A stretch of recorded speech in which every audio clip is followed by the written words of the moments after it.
جب دنیا گناہوں سے بھر گئی تھی، جب ہر طرف صرف ظلم اور شرک کا اندھیرا تھا، تب ایک پیغمبر آئے جو سچائی کا پیغام لے کے آئے اور لوگوں کو ڈوبتے ہوئے جہاز سے بچانے کے لیے ایک کشتی بنائی۔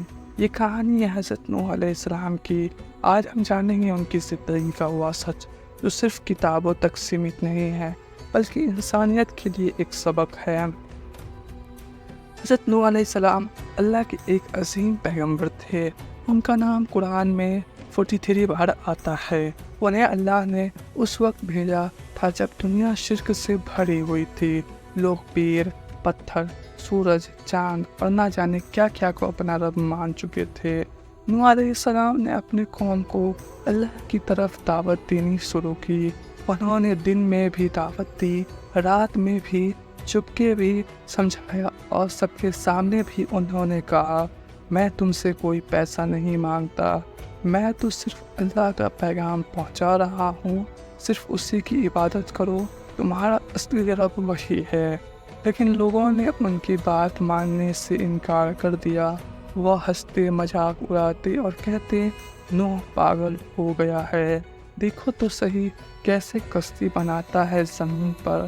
حضرت نوح علیہ السلام نے ان کی باتیں برداشت کی۔ سالوں تک انہوں نے صبر سے کام لیا۔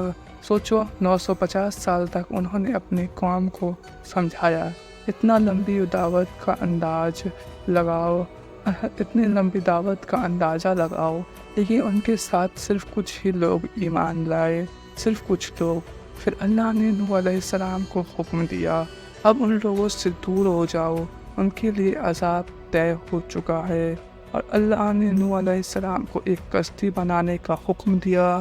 وہ کشتی کوئی چھوٹی سی ناؤ نہیں تھی، بلکہ ایک بہت بڑی شپ تھی جو اتنا مضبوط تھی کہ سمندر کے طوفان بھی اس کا کچھ نہ بگاڑ سکے۔ لوگ ان پر ہنسی اڑاتے رہے، ارے نوح پاگل ہو گیا ہے، زمین پہ کشتی بنا رہا ہے۔ لیکن نوح علیہ السلام نے کہا، آج تم ہنسی اڑا لو، کل میں تم پر رویا کروں گا جب تم پانی میں ڈوب رہے ہوگے۔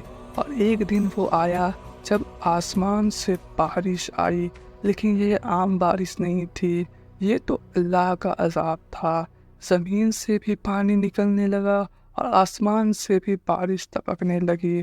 حضرت نوح علیہ السلام نے ان مومنوں کو کشتی میں چڑھا لیا جو ان پر ایمان لا چکے تھے، اور قسم کے 2 جانور بھی اس کشتی میں لیے گئے۔ اور پھر وہ طوفان آیا جو ہر طرف زندگی کا صفایا کر گیا۔ نوح علیہ السلام کا اپنا بیٹا بھی ان کے ساتھ چھوڑ چکا تھا۔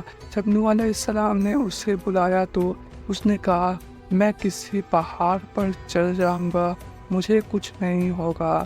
لیکن نوح علیہ السلام نے رو کر کہا، آج کسی کو اللہ کا عذاب سے کوئی نہیں بچا سکتا، صرف جسے اللہ بچائے۔ اور پھر ایک لہر آئی اور نوح علیہ السلام کا بیٹا ڈوب گیا۔ سوچو، ایک پیغمبر جو سب کو بچانے کی کوشش کر رہا تھا، اس کا اپنا بیٹا بھی نہ بچا۔ طوفان کے بعد جب زمین پانی سے صاف ہو گئی تو اللہ نے فرمایا، اے نوح، اب تمہارے ساتھ ایک نئی زندگی شروع ہوگی۔ حضرت نوح علیہ السلام اور ان کے ساتھ کے لوگوں سے ہی نئی نسل شروع ہوئی۔ اسی وجہ سے نوح علیہ السلام کو آدم ثانی بھی کہا جاتا ہے، دوسرا آدم۔ یہ کہانی صرف ایک پیغمبر کی نہیں ہے، یہ سبق ہے ہر انسان کے لیے۔